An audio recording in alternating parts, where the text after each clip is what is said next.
अवधूत चिंतन श्री गुरुदेव दत्त श्री स्वामी समर्थ. तुम्हा सर्वांचं माझ्या चॅनलमध्ये खूप खूप स्वागत करते आणि आज या नवीन व्हिडिओला सुरुवात करते.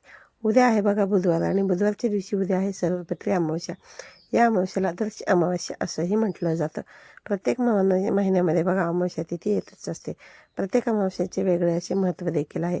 आपल्या हिंदू धर्मामध्ये सर्वपित्री अमावस्याला विशेष असं महत्त्व दिलं जातं. सर्वपित्री अमावस्या ही आपल्या पितरांना समर्पित असते. या दिवशी पितरांच्या सेवेसोबतच आपल्या घरामध्ये भगवान श्री हरी विष्णू आणि माता लक्ष्मीची सुद्धा पूजा केली जाते. बघा, सर्वपित्री अमावस्येच्या दिवशी ज्या पितरांचे श्राद्ध आपल्याला या पितृपक्षामध्ये तिथीनुसार करता आले नसेल, काही अडचणी आल्या असतील, तर त्यामुळे आपण जर श्राद्ध नसेल केले तर या सर्वपित्री अमावस्येच्या दिवशी हे श्राद्ध जे आहे तर ते करू शकतो. आपल्याला बघा, ज्या पितरांची श्राद्ध तिथे माहिती नसते अशांचं श्राद्धसुद्धा या सर्वपित्री अमावस्येच्या दिवशी केलं जातं. सर्वपित्री अमावस्येच्या बघा दुसऱ्या दिवशी लगेचच आपल्या शारदीय नवरात्री उत्सवाला सुरुवात होणार आहे आणि यामुळे सुद्धा या अमावस्येचे महत्त्व जे आहे ते खूप अधिकच पटीने वाढलेले आहे. बघा, प्रत्येक अमावस्येच्या दिवशी आपण छोटे मोठे उपाय हे करतच असतो. आज या व्हिडिओमध्ये मी तुम्हाला असाच एक अतिशय प्रभावी असा उपाय सांगणार आहे. उद्या बघा बुधवारी सर्वपित्री अमावस्येच्या दिवशी आपल्याला सकाळीच या झाडाचं एक पान जे आहे तर ते घरामध्ये आणायचं आहे. हे पान आणल्याने करोडपती होण्याची इच्छा असली तरी सुद्धा ती पूर्ण होईल. 7 पिढ्यांचं दारिद्र्य जे आहे ते नष्ट होऊन तुमच्या मनातील कितीही कठीणातील कठीण इच्छा जरी असली तरी ती 100% पूर्ण होईल. असा हा अतिशय प्रभावी उपाय आजच्या या व्हिडिओमध्ये मी तुमच्यासोबत शेअर करणार आहे. त्यामुळे तुम्ही व्हिडिओ शेवटपर्यंत पहा. चॅनलवरती नवीन असाल तर चॅनलला नक्की सबस्क्राईब करा आणि असेच माहितीपूर्ण व्हिडिओ पाहण्यासाठी बेल आयकॉनला सुद्धा प्रेस करा. अमावस्या बघा म्हटलं की बरेच जणांना खूप घाबरतात. अमावस्या हा दिवस बघा वाईट असतो का? तर नाही बघा, अमावस्या हा दिवस वाईट नाही आहे, परंतु बघा चांगलाच असतो. अमावस्येच्या दिवशी फक्त वाईट शक्तींचा प्रभाव जो आहे ना तो जास्त प्रमाणामध्ये कार्यरत असतो. त्यामुळे इतर दिवसांपेक्षा तो जास्त असतो आणि हा वाईट शक्तींचा जो प्रभाव आहे तर तो खास करून ज्या व्यक्तीच्या कुंडलीतील काही ग्रह कमकुवत असतील त्या व्यक्तीवर जास्त होत असतो. त्याचबरोबर ज्या व्यक्ती आजारी असतात, लहान मुलं असतील, त्यांच्यावरती बघा सुद्धा हा नकारात्मक शक्तीचा प्रभाव जो आहे तर तो जास्त प्रमाणामध्ये पडत असतो. आणि त्यासोबतच बघा, जी घरात नेहमी आजारी पडणारी मुलं असतील, किरकिर करणारी मुलं असतील, त्यांच्यावरती सुद्धा या शक्तीचा प्रभाव जास्त प्रमाणामध्ये पडत असतो. म्हणून या दिवशी आपल्या घरामध्ये छोटे मोठे उपाय आहेत तर ते केले जातात, जेणेकरून नकारात्मक शक्ती जी आहे तर ती आपल्या कुटुंबामध्ये किंवा आपल्या घरामध्ये येणार नाही. मी तुम्हाला आज हा जो उपाय सांगणार आहे तर हा उपाय बघा तुम्हाला उद्या सकाळी करायचा आहे. बघा, सकाळी बघा 12 वाजण्याच्या अगोदर तुम्हाला हा जो उपाय आहे तर तो करायचा आहे. जर तुम्हाला शक्य असेल तर तुम्ही हा जो उपाय आहे तो सकाळी 9च्या अगोदर सुद्धा करण्याचा प्रयत्न करा, जमलं तर. परंतु जर काही कारणानिमित्त तुम्हाला करायला नाही जमलं तर अगदी 12 वाजेपर्यंत सुद्धा हा उपाय जो आहे तर तो तुम्ही करू शकता. तर बघा, हा उपाय केल्याने काय होतं तर बघा, आपल्याला काय करायचं आहे. आपल्या हिंदू धर्मामध्ये बघा अशी काही झाडं आहेत की त्या झाडांमध्ये साक्षात देवी देवतांचा वास असतो आणि या झाडासंबंधित आपण काही उपाय जर केले तर आपल्या घरातील अनेक अडचणी ह्या दूर होत असतात. जर तुमच्या घरामध्ये सतत वादविवाद, कलह, भांडण होत असेल, नवरा बायकोंचं पटत नसेल, तुमच्या घरामध्ये लक्ष्मी स्थिर राहत नसेल, तर लक्ष्मीची विशेष कृपा बघा प्राप्त करून घेण्यासाठी घरातील नकारात्मक शक्तींचा परिणाम हा दूर करावा लागतो. इडापिडानेही निघून जाण्यासाठी हा जो उपाय आहे तो तुम्हाला करायचा आहे. हा उपाय केल्याने बघा तुमच्या घरामध्ये लक्ष्मी येण्याचे सर्व मार्ग खुले होतील. घरातील 7 पिढ्यांचा दारिद्र्य नष्ट होईल. हे नष्ट होऊन बघा तुमच्या मनातील कितीही कठीण इच्छा असली तरी ती पूर्ण होऊन तुम्हाला प्रत्येक कामामध्ये यश प्राप्ती होईल. तुम्हाला काय करायचं आहे तर बघा, सकाळी लवकर उठायचं आहे, स्नान करायचं आहे. स्नान केल्यानंतर स्वच्छ कपडे परिधान करून तुम्हाला तुमच्या देवघरातल्या देवांची पूजा करून घ्यायची आहे. यानंतर बघा तुम्हाला एक तांब्याचा कलश घेऊन त्या कलशामध्ये तुम्हाला थोडंसं शुद्ध पाणी घालायचं आहे आणि त्या पाण्यामध्ये चमच्याभर तुम्हाला कच्चे दूध जे आहे ते टाकायचं आहे आणि हे दूध तुम्हाला घेताना शक्यतो गाईचं घ्या आणि त्यानंतर त्यामध्ये तुम्हाला थोडीशी चिमूटभर काळे तीळसुद्धा टाकायचे आहेत.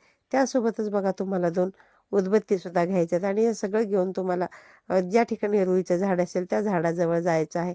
बघा, जाताना तुमच्या घराजवळ मोठं झाड असेल, छोटं झाड असेल, कुठलंही झाड असलं तरी सुद्धा चालेल, त्या झाडाजवळ तुम्हाला जायचं आहे.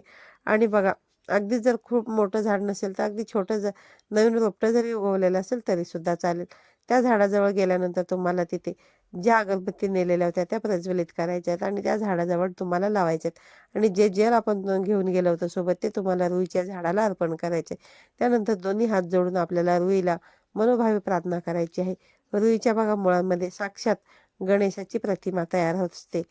साक्षात गणपती असतात असे म्हटले जाते आणि ती चमत्कारी लाभ देणारी प्रतिमा असते. तसेच या झाडाच्या पानांमध्ये फुलांमध्ये साक्षात माता लक्ष्मीचा वास असतो. तर बघा, ज्योतिषशास्त्रानुसार ज्या काही घरासमोर बघा रुईचे झाड असते त्या घरावरती कधीही नकारात्मक शक्तीचा परिणाम होत नाही. त्या घरावरती कधीही जादू, टोणा करणे, बाधा, तंत्र, मंत्र यांचा वाईट प्रभाव देखील पडत नाही. अशा घरावरती बघा, अशा घरातील लोकांवरती माता लक्ष्मीची विशेष अशी कृपा असते असं म्हटलं जातं. आणि म्हणून बघा, आपल्याला या रुईला मनोभावे प्रार्थना करायची आहे आणि त्या रुईचं एक पान जे आहे ते आपल्याला तोडून घ्यायचं आहे.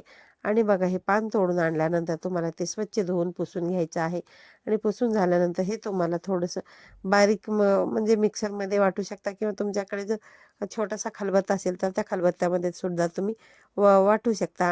आणि ते वाटून तुम्हाला काय करायचं, त्याचा जो रस आहे तो तो रस तुम्हाला काढायचा. 1 ते 2 थेंब इतका रस नाही गेल तरीसुद्धा पुरेसा आहे.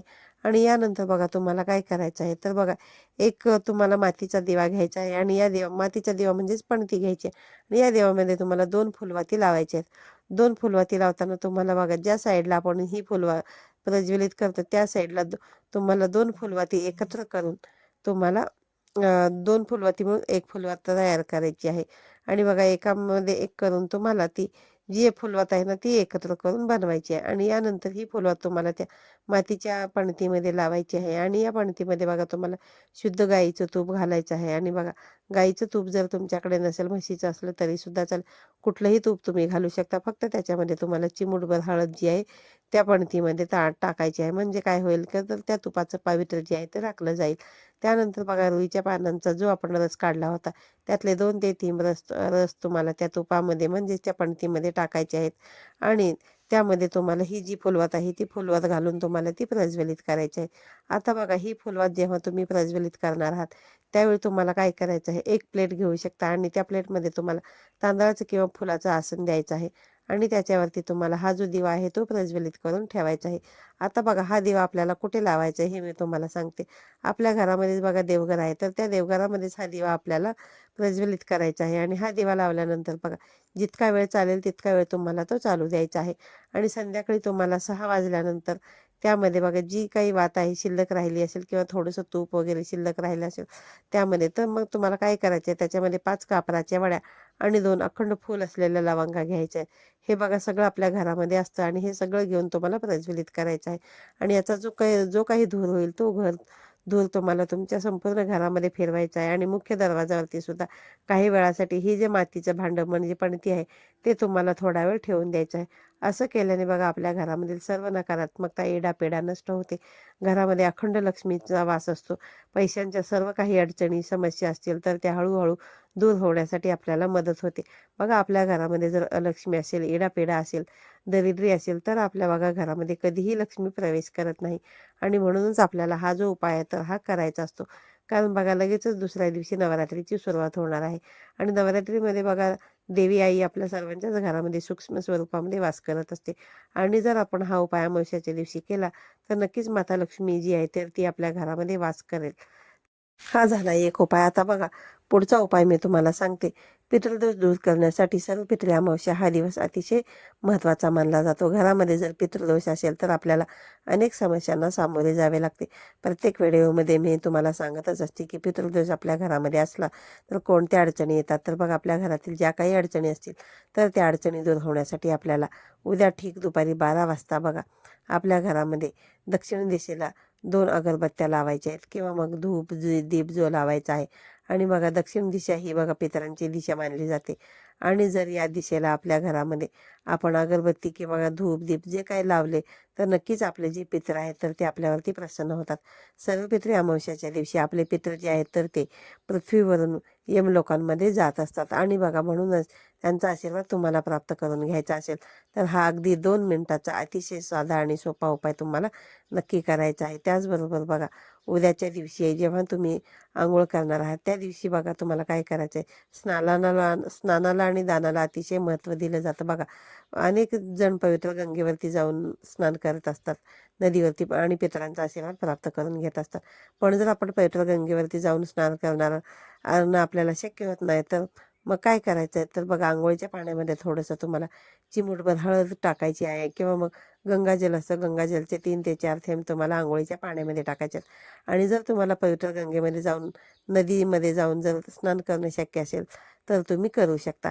त्यानंतर बघा काय करायचं की तुम्हाला एक पिंपळाचं पान, जे अंघोळ झाल्यानंतर तुम्हाला पिंपळाचं जे पान आहे तर ते आणायचं आहे. आणि बघा, हे जे पिंपळाचं पान आहे ते तुम्ही पिंपळाच्या जे काही अंघोळीचं पाणी असेल त्या अंघोळीच्या पाण्यामध्ये सुद्धा हे तुम्ही पान टाकू शकता. असे केल्याने बघा, आपले पित्र जे आहेत तर ते आपल्यावरती प्रसन्न होतात, आणि आपल्या ज्या काही इच्छा असतील, मनोकामना असतील तर त्या पूर्ण होतात. हा सुद्धा उपाय उद्याच्या दिवशी तुम्हाला नक्कीच करायचा आहे.